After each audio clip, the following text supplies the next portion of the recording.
नमस्कार मित्रों, स्वागत है आपके अपने YouTube channel GPS point RJ पे। मित्रों, आज से हम ऑनलाइन पढ़ाई के लिए आपको प्रेरित करेंगे, क्योंकि अभी लॉकडाउन के समय बच्चों की पढ़ाई बहुत बाधित हो रही है। इसी को ध्यान में रखते हुए सरकार ने भी बहुत बड़े कदम उठाए हैं। सभी शिक्षकों को मोटिवेट किया है कि वो ज़्यादा से ज़्यादा ऑनलाइन स्टडी करवाएं, उनका बच्चों का ख्याल रहें, उनकी पढ़ाई बाधित नहीं हो।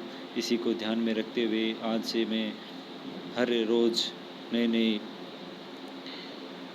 टॉपिक पे बात करूँगा। आज मैं कक्षा 6 के विद्यार्थियों को सामाजिक विषय के पहला चैप्टर हमारा ब्रह्मांड पढ़ाऊँगा और आगे भी सारे चैप्टर पढ़ाता रहूँगा। कक्षा 6, 7, 8 और 9, 10 के सभी विद्यार्थियों को ऑनलाइन पढ़ाया जाएगा GPS पॉइंट RJ पे। तो मित्रों, आज से हम पहला चैप्टर शुरू करने जा रहे हैं, हमारा ब्रह्मांड। तो देखिए दोस्तों, ये भूगोल विषय का पहला चैप्टर है हमारा ब्रह्मांड, और इसको चलो हम पढ़ते हैं। हमारी पृथ्वी के चारों ओर अनंत अंतरिक्ष व्याप्त है। दिन के समय सूर्य की रोशनी के कारण हमें यह प्राय हल्का नीला दिखाई देता है, किंतु रात्रि के समय ही यही आकाश हमें अनगिनत टिमटिमाते तारों से भरा हुआ दिखाई देता है। रात्रि में आकाश के इस अद्भुत दृश्य से हमारे मन में कई प्रश्न खड़े होते हैं। हम सोचते लगते हैं कि ये चमकदार पिंड क्या हैं, हमें कितने दूर हैं, किस चीज़ से बने हुए हैं, चमकते क्यों हैं। मानव आदिकाल से इन रहस्यपूर्ण सवालों के हल ढूंढने में लगा हुआ है। इस अध्याय में हम इन सभी सवालों का जवाब जानने का प्रयास करेंगे।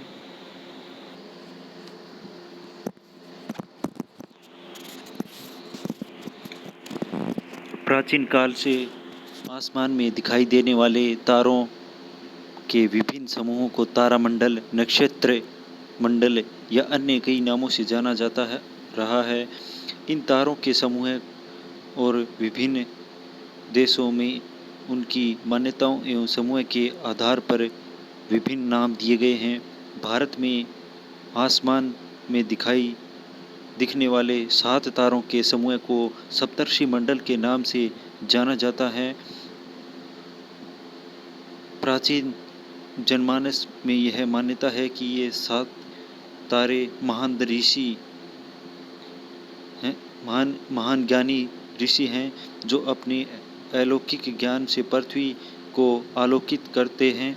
साथ ही भारत में कई भागों में इन तारों के समूह से सम्मिलित 4 तारों को चारपाई कहते हैं। जी दोस्तों, अब देखिए यहाँ पे इम्पोर्टेंट लाइन है ये। भारत में 4 तारों के समूह को चारपाई कहा जाता है, और फ्रांस में इसे सॉसपेन, हत्थे वाले डेंगची या सस्पेन, ब्रिटेन में इसे खेत जुताई वाला हल, और यूनान में इसे स्मॉल बियर के नाम से जाना जाता है, जो अर्सा मेजर या ग्रेट बियर का भाग है। प्राचीन समय में मानव के पास आधुनिक तकनीक नहीं होने के कारण आसमान को अपलक आँखों से देखने के अलावा कोई साधन नहीं था। इसलिए इन चमकदार सितारों को जानने पहचानने के लिए उसने इनको विभिन्न नाम दिए एवं स्थानीय कहानियों की रचना की। प्राचीन समय में अधिकांश मानव जातियाँ कृषि एवं पशुपालन पर निर्भर थी, इसलिए इन तारों के समूह में उन्हें जिस पशु या पक्षी की आकृति नजर आती थी, उस तारा समूह को उसी पशु या पक्षी का नाम दे दिया जाता था। इन तारों के समूह सप्तर्षि का संसार में पौराणिक काल से महत्वपूर्ण स्थान रहा है। रात्रि के समय में लोग तारों की स्थिति से दिशाओं का निर्धारण करते थे। भारतीय मान्यता अनुसार ध्रुव तारे से उत्तर दिशा का सटीक निर्धारण किया जाता रहा है। ध्रुव तारा हमेशा एक ही स्थान पर स्थिर रहता है। इसकी स्थिति को जानने के लिए 7 तारों के समूह सप्तर्षि के 2 तारों को एक काल्पनिक रेखा से जोड़ते हुए आगे बढ़ाते हैं। तो वह उत्तरी ध्रुव पर स्थित ध्रुव तारे को जोड़ती है। पारंपरिक किस्से कहानियाँ काल्पनिक थी, इसलिए उन्हें मिथक कहते हैं। देश विदेश में कुछ पारंपरिक कहानियों में से भारत में प्रचलित एक कहानी पौराणिक मान्यताओं के अनुसार जो ध्रुव तारे के बारे में है, वो कहानी हम अभी बताएंगे आपको। पहले ये देखिए, यहाँ पे ये ध्रुव तारा है, इधर आर्शा मेजर है, इसको लाइन से मिलाया गया है। इसी तरह आकृतियाँ बनाई जाती थी और उनको अलग अलग देशों में अलग अलग नाम से जाना जाता था। आर्शा मेजर, सप्तर्षि मंडल, ये देखिए यहाँ पे ये भालू जैसी आकृति बनी हुई है, यहाँ पर आपको दिखाई दे रही होगी। ये देखिए। चलो हम ध्रुव तारे के बारे में जो कहानी है उसको पढ़ते हैं। ध्रुव तारे का हकीकत में नाम पोल स्टार है, जो भूगोल के अनुसार है। तो देखिए, पोल स्टार को हिंदू धर्म ग्रंथों के अनुसार ध्रुव तारा कहा जाता है। ध्रुव का शाब्दिक अर्थ है अटल या स्थिर। ध्रुव तारे के बारे में एक पौराणिक कहानी है। ध्रुव नामक बालक राजा उत्तानपाद और रानी सुनीति का पुत्र था। राजा के एक और पुत्र था जिसका नाम उत्तम था। उत्तम उसकी दूसरी रानी सुरुचि का पुत्र था। रानी सुरुचि राजा को अधिक प्रिय थी, इस कारण वह राजा पर अधिक अधिकार जताती थी। एक दिन राजा उत्तानपाद उत्तम को गोद में बैठाकर खिला रहे थे। उसी समय ध्रुव ने भी राजा की गोद में बैठना चाहा, किंतु रानी सुरुचि को यह पसंद नहीं था। वह ध्रुव को गोद से उतार कर बोली, तुम्हें राजा की गोद में बैठने का अधिकार नहीं है, क्योंकि तुम मेरी संतान नहीं हो। तुम्हें राजा की गोद में बैठने का अधिकार तभी मिल सकता है जब तुम भगवान नारायण की आराधना कर उसकी कृपा में मेरे गर्भ में आकर जन्म लो। उसी समय बालक ध्रुव ने भगवान नारायण की आराधना का दृढ़ संकल्प लिया। तब माता सुनीति एवं नारद जी ने बालक ध्रुव को समझाया कि वह अभी बच्चा है और सुरुचि की बातों पर ध्यान न देवे, लेकिन ध्रुव नहीं माना। ध्रुव ने लगभग 6 माह तक भगवान नारायण की कठोर आराधना की।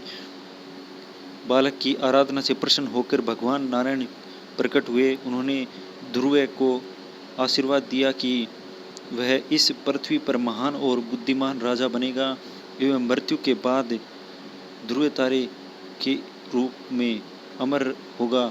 माना जाता है कि उसी ध्रुव को ब्रह्मांड में सप्तर्षि मंडल के पास ध्रुव तारे के रूप में स्थान प्राप्त होता है, जो आज भी अपने स्थान पर अटल है।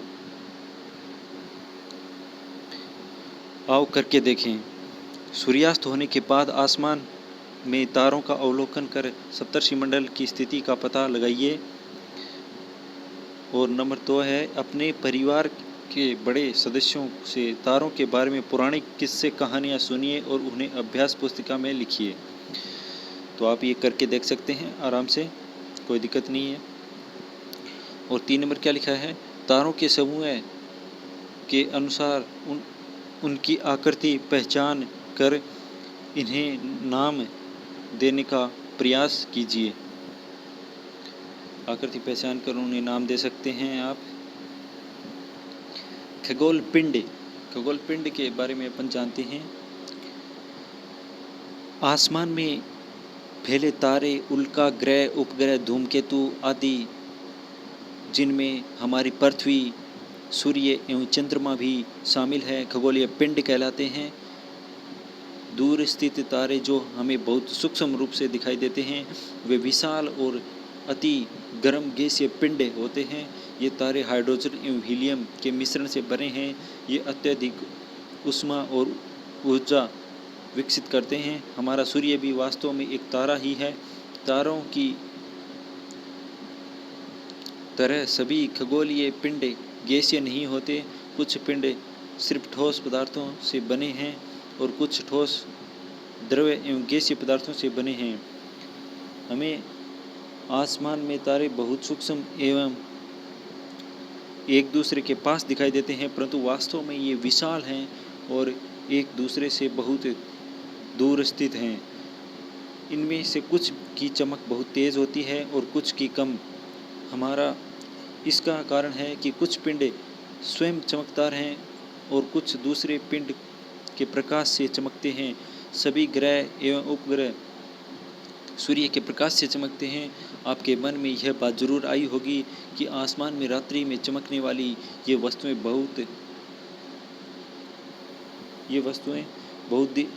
बहुत दिन में दिखाई क्यों नहीं देती। वस्तुएं दिन में क्यों नहीं दिखाई देती? आइए इसका प्रयोग करके देखते हैं। तो ये जो आसमान में वस्तुएं चमकती हैं, ये दिन में हमें नहीं दिखती हैं। इसका क्या कारण हो सकता है, ये हम यहाँ पे अपन करके देख सकते हैं आराम से। आओ करके देखें। एक रंगीन कागज लेकर उसमें सुई से छोटे छोटे छेद करके उसे एक टॉर्च पर लपेटकर एक रबड़ लगाकर बांध देंगे। तत्पश्चात एक कमरे में जाकर दरवाजे, खिड़कियां एवं ट्यूबलाइट बंद कर देंगे। अब अंधेरे कमरे में टॉर्च को एक दीवार पर जलाएंगे और आप दीवार पर प्रकाश के अनेक छोटे छोटे बिंदुओं को देखेंगे, बिल्कुल वैसे ही जैसे रात में समय आसमान में तारे चमकते हैं। अब कमरे की ट्यूबलाइट को जला दें। प्रकाश के सभी बिंदु लगभग अदृश्य हो जाएंगे।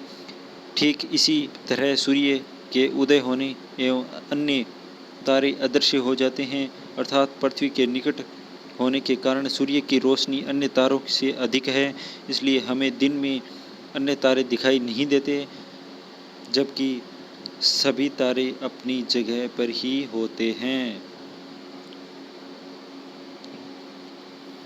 ब्रह्मांड, यूनिवर्स, ब्रह्मांड के बारे में अपन देखते हैं। समस्त आकाशीय या खगोलीय पिंड अनंत आसमान में बिखरे हुए प्रतीत होते हैं। इस असीम आसमान को अंतरिक्ष कहा जाता है। अंतरिक्ष का विस्तार असीमित है, इसी में हमारा ब्रह्मांड है। तो यहाँ पे देखिए, गौर करने वाली बात है। समस्त आकाशीय खगोलीय पिंड अनंत आसमान में बिखरे हुए प्रतीत होते हैं। इस असीम आसमान को क्या कहते हैं? अंतरिक्ष कहते हैं। अंतरिक्ष का विस्तार असीम है, इसी से हमारा ब्रह्मांड है। अंतरिक्ष के अनंत फैलाव में खगोलीय पिंडों के अल्पसंख्यक समूह हैं। विभिन्न तारों एवं उनके अवशेषों, तारों के मध्य गैसों और धूलकणों का ऐसा जमाव जो गुरुत्वाकर्षण के कारण एक दूसरे से बंधा है, उसे आकाश गंगा कहा जाता है। तो यहाँ पे आकाश गंगा की डेफिनेशन है, ये दोबारा देखिए एक बार।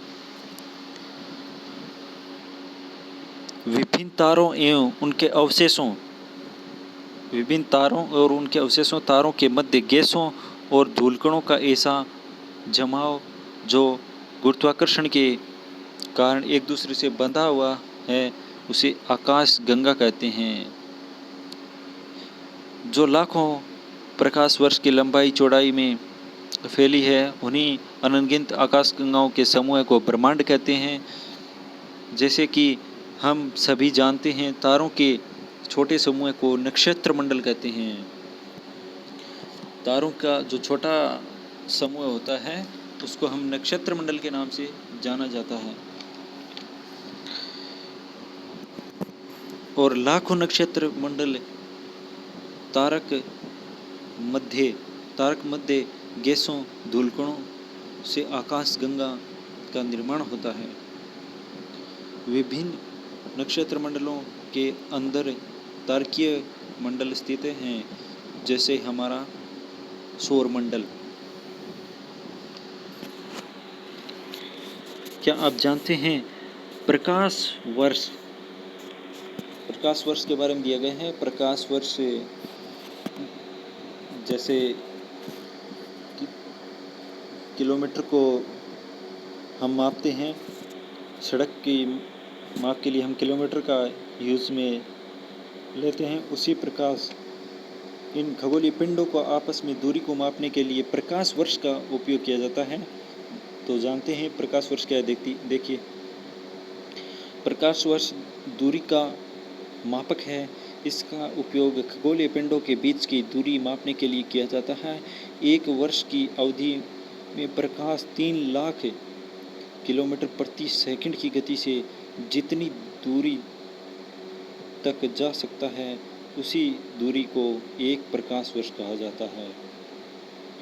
इस प्रकार प्रकाश एक वर्ष में लगभग 95 खरब किलोमीटर की दूरी तय करता है तथा यही दूरी एक प्रकाश वर्ष कहलाती है।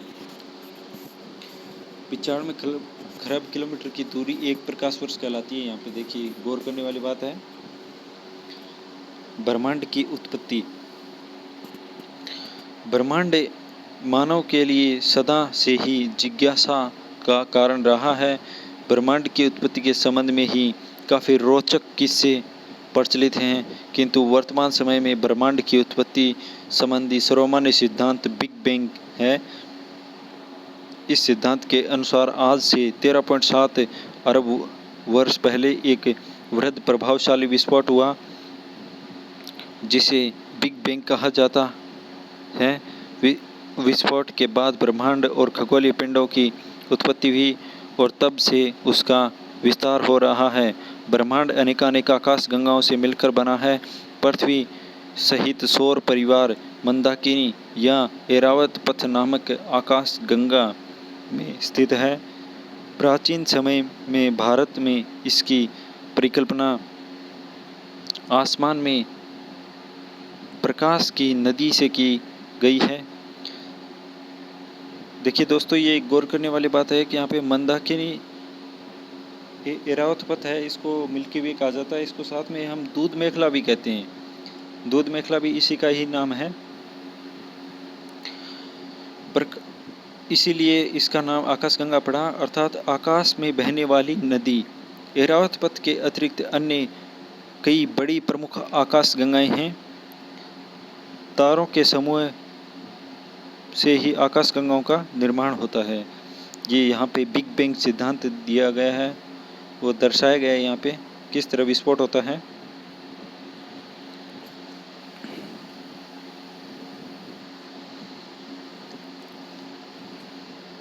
ये आकाशगंगा का यहाँ पे चित्र है। हमारी पृथ्वी का सबसे निकटतम तारा सूर्य है, जो पृथ्वी के लगभग 15 करोड़ किलोमीटर दूर है। सूर्य एक तारा है। यहाँ पे देखिए दोस्तों, ये बहुत ही इम्पोर्टेंट बात है, यहाँ पे दर्शाई गई है। सूर्य एक तारा है।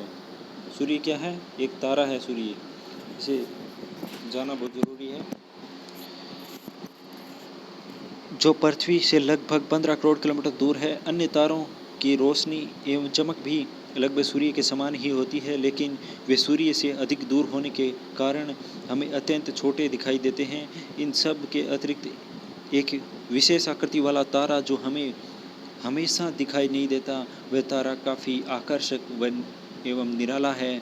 इसका नाम है पुच्छल तारा या धूमकेतु। इसकी रचना बर्फ, धूल, छोटी चट्टानों और गैसीय पदार्थों से हुई है। इसकी गति बहुत तेज होने के कारण गैसीय पदार्थ पूंछ की तरह संरचना बना लेते हैं। इसी कारण इसे पुच्छल तारा, पूंछ वाला तारा कहा जाता है। धूमकेतु का सिर हमेशा सूर्य की तरफ एवं पूंछ विपरीत दिशा में रहती है। यह सूर्य के चारों ओर एक निश्चित पथ पर परिक्रमा करते हैं। कभी वे सूर्य के निकट आते हैं और कभी बहुत दूर चले जाते हैं। यह स्थिति एक निश्चित अवधि के बाद होती है, तब इन्हें साफ देखा जा सकता है। सबसे चर्चित पुच्छल तारा हेली है। देखिए ये बहुत ही इम्पोर्टेंट चीज़ है। यहाँ पे सबसे चर्चित कौन सा है? हेली है, जो प्रति 76 वर्ष बाद दिखाई देता है। इसे 1986 के में देखा गया, अब यह पुणे 2062 में दिखाई देगा। इसका मतलब दोस्तों आपकी ज़िंदगी में एक बार ही दिखाई देगा और वो आपको दिखेगा 2062 में।